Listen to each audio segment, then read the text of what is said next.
अपनी खोई हुई प्रेस्टीज को वापस पाने के लिए कंपनी को जरूरत थी एक जीत की, और जीतने के लिए पंजाब और सिंध ही बचे हुए थे।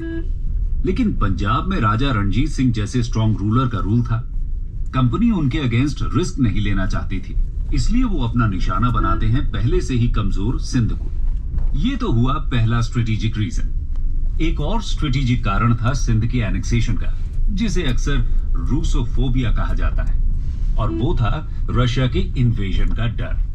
ब्रिटिशर्स को लगता था कि रशिया इंडिया में उनके एम्पायर पर अटैक कर सकता है, और इसी अटैक को प्रिवेंट करने के लिए वो अपने इंडियन एम्पायर का नॉर्थ वेस्टर्न बॉर्डर स्ट्रॉन्ग करना चाहते थे।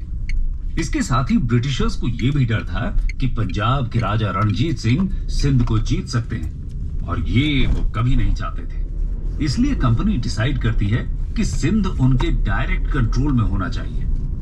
स्ट्रेटेजिक रीजंस के अलावा सिंध को एनेक्स करने के कमर्शियल रीजंस भी थे। सिंध पर कंट्रोल होने से इंडस रिवर के थ्रू होने वाले ट्रेड को कंट्रोल किया जा सकता था, जिससे कंपनी नॉर्थ वेस्ट इंडिया और पंजाब के साथ इजीली ट्रेड कर सकती थी। इन्हीं सभी रीजंस की वजह से ब्रिटिशर्स ने सिंध को एनेक्स करने का डिसीजन लिया। कंपनी सिंध के अमीर्स पर यह आरोप लगाती है कि उन्होंने एंग्लो अफगान वॉर के समय ब्रिटिशर्स की हेल्प नहीं की, और इसका सेटलमेंट ब्रिटिश रेजिडेंट पर छोड़ने की जगह governor general Lord Ellenborough sir Charles Napier को कंप्लीट पॉलिटिकल और मिलिट्री अथॉरिटी के साथ सिंध भेज देते हैं। सिंध पहुंचने के बाद चार्ल्स नेपियर अमीर्स को एक बहुत ही हार्श ट्रीटी साइन करने के लिए फोर्स करते हैं, और ज्यादा प्रोवोक करने के लिए वो डेजर्ट फोर्ट इमामगढ़ को सीज करके डिस्ट्रॉय कर देते हैं। इसके बाद बलूची सोल्जर्स रिवोल्ट कर देते हैं और ओपन वॉर शुरू हो जाता है। 1843 में बैटल ऑफ मियानी में सर चार्ल्स नेपियर की फोर्सेस आमीर्स की आर्मी को हरा देती है, और सिंध का एनेक्सेशन कंप्लीट हो जाता है। इस एनेक्सेशन से एंग्लो इंडियन एम्पायर को वेस्ट की तरफ एक शॉर्टर और सेफर फ्रंटियर मिल जाता है। इसके साथ ही इंडस रिवर की कमांड भी उनके हाथों में आ जाती है, जिससे ब्रिटिशर्स के लिए सेंट्रल एशिया तक एक डायरेक्ट कमर्शियल वे ओपन हो जाता है। दोस्तों, हालांकि सिंध को कॉन्कर करने के ये सब फायदे तो हुए, लेकिन कॉन्कर करने वाले चार्ल्स नेपियर इस एनेक्सेशन की राइचियसनेस को लेकर कन्विंस नहीं थे।